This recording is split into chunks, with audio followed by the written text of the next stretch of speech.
Welcome to our sleeping channel.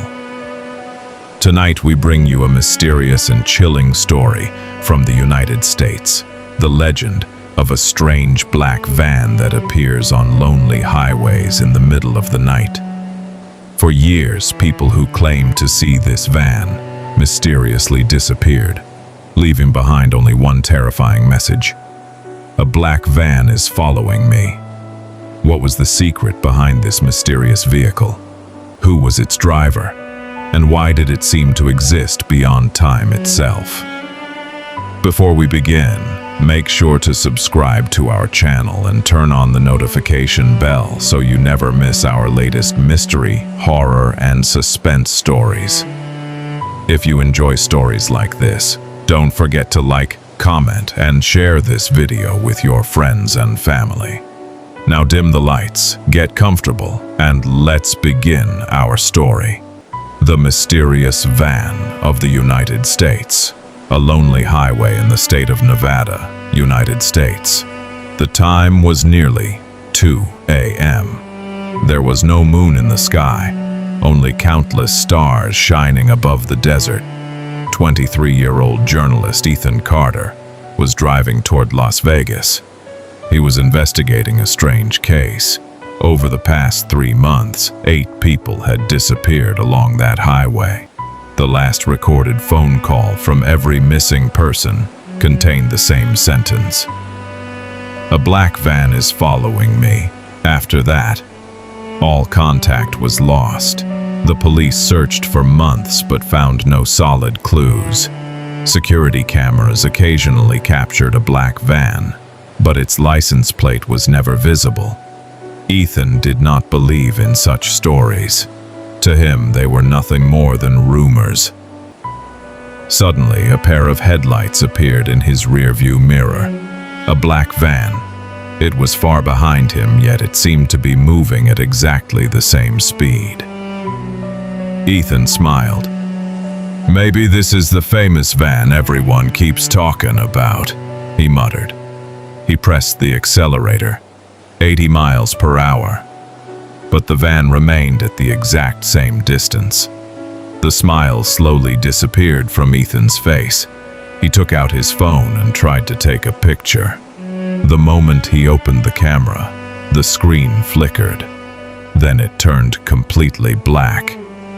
A few seconds later, the phone shut down by itself. "What the hell?" He tossed the phone onto the passenger seat. Then something even stranger happened. His car radio suddenly switched on by itself. Static crackled through the speakers. A voice emerged from the noise. "Ethan, turn back!" Ethan slammed on the brakes. The car screeched to a stop in the middle of the highway. His heart pounded violently. He was certain he had never told anyone his name. So how did the voice know who he was? He looked behind him and froze. The black van was gone. The highway was completely empty, as if no vehicle had ever been there. Ethan stepped out of the car and scanned the darkness. Silence, cold desert wind, no lights, no sounds. Then he noticed something glinting in the sand beside the road. It was an old camera, covered in dust. The memory card was still inside. Back in his car, Ethan inserted the card into his laptop. What he found made his blood run cold. Hundreds of photographs. Every single one featured the same black van. But the most terrifying part was this. In some of the photos, Ethan himself appeared. One image showed him wearing the exact same clothes he was wearing tonight.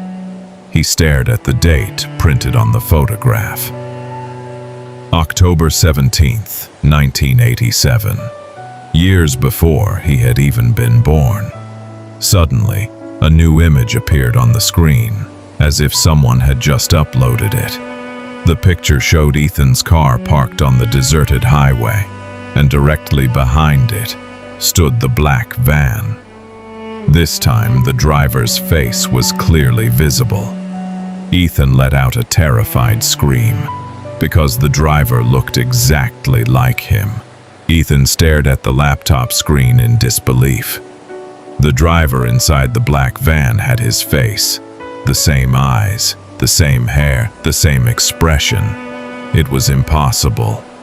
His hands trembled as he zoomed in on the photograph. The image quality was poor, but there was no mistake.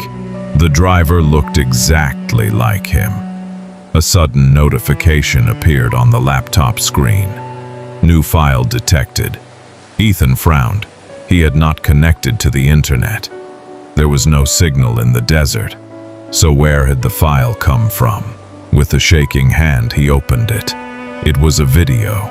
The timestamp read, October 17, 1987, 2:13 a.m. The video began with a shaky view of the same highway. A black van was parked beside the road. Several seconds passed. Then someone stepped out of the van. Ethan's heart nearly stopped. It was him. Not someone who merely looked like him. It was him. The man even had the small scar above his left eyebrow that Ethan had gotten as a child. The camera followed the man as he walked toward a glowing object in the desert. A strange blue light pulsed from the ground. The video suddenly filled with static. For a moment, an eerie symbol flashed across the screen. Then the recording ended. "What is happening?" Ethan whispered. At that moment, a distant engine growled through the darkness. Ethan slowly raised his head. Far down the highway, two headlights appeared. The black van. It was back. This time it wasn't standing still. It was coming directly toward him. Fast, very fast. Ethan jumped into his car and started the engine. The van accelerated. Its headlights grew brighter and brighter. The distance between them closed rapidly. Ethan slammed the accelerator to the floor. His car raced through the desert night, 110 miles per hour. Yet the van remained behind him, always the same distance away, always watching. Then his GPS screen flickered. A new destination appeared, Devil's Canyon. 12 miles. Ethan had never heard of Devil's Canyon. He certainly hadn't entered it into the GPS, yet the route began guiding him there. Turn left, continue straight, proceed to destination. Something inside him whispered that he should ignore it, but another part of him felt drawn toward the location, as though an invisible force was pulling him there. 12 minutes later, he arrived. A narrow canyon cut through the desert. Jagged cliffs towered overhead. The place felt abandoned, forgotten, wrong. Ethan stepped out of the car. The black van was nowhere to be seen. Only silence remained. Then he noticed something carved into the canyon wall, the same symbol from the video. Beneath it were 3 words, "The gate opens here." A cold chill ran through his body. Suddenly the ground began to shake. Dust poured from the cliffs. A deep rumbling echoed through the canyon. The symbol started glowing blue. The light grew brighter and brighter, until the entire canyon was illuminated. A crack appeared in the air itself. Not in the rock, not in the ground, in the air. Like reality was tearing apart. Inside the glowing fracture, Ethan saw impossible images.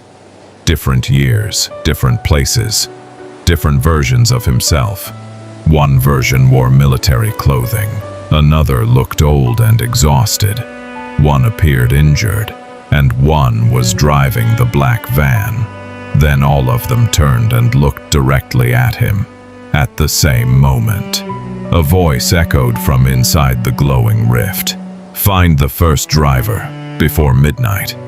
The voice paused, then continued. "Or every version of you will disappear." The canyon exploded with blinding light, and Ethan was pulled forward into the crack in reality. The last thing he saw before everything went black was the black van waiting on the other side. Ethan woke up inside a strange underground facility after being pulled through the glowing rift. There, he met an old man who looked exactly like him. "Who are you?" Ethan asked. The old man smiled. "I'm you, the first driver of the black van." He explained that the van was created during a secret experiment in 1987. Instead of traveling on roads, it could travel through time. Something went wrong, and the first driver became trapped between different timelines. "That's why the van follows you," the old man said. "All versions of us are connected." Ethan remembered the warning. Find the first driver before midnight. A large clock on the wall showed only 1 minute remaining. "Can this be stopped?" Ethan asked. The old man nodded. "One of us must stay inside the van forever to keep the timelines alive." Ethan looked at the black van parked nearby. If nobody entered it, every version of him would disappear. Without hesitation, Ethan opened the driver's door and sat behind the wheel. The clock struck midnight. A bright white light filled the room. The old man slowly disappeared, smiling. "Thank you," he whispered. Moments later, the facility became silent. The timelines were saved. From that night on, people across America continued to report seeing a mysterious black van on lonely highways. Sometimes they claimed to see a young driver staring through the windshield. That driver was Ethan Carter, forever traveling through time, forever guarding the timelines.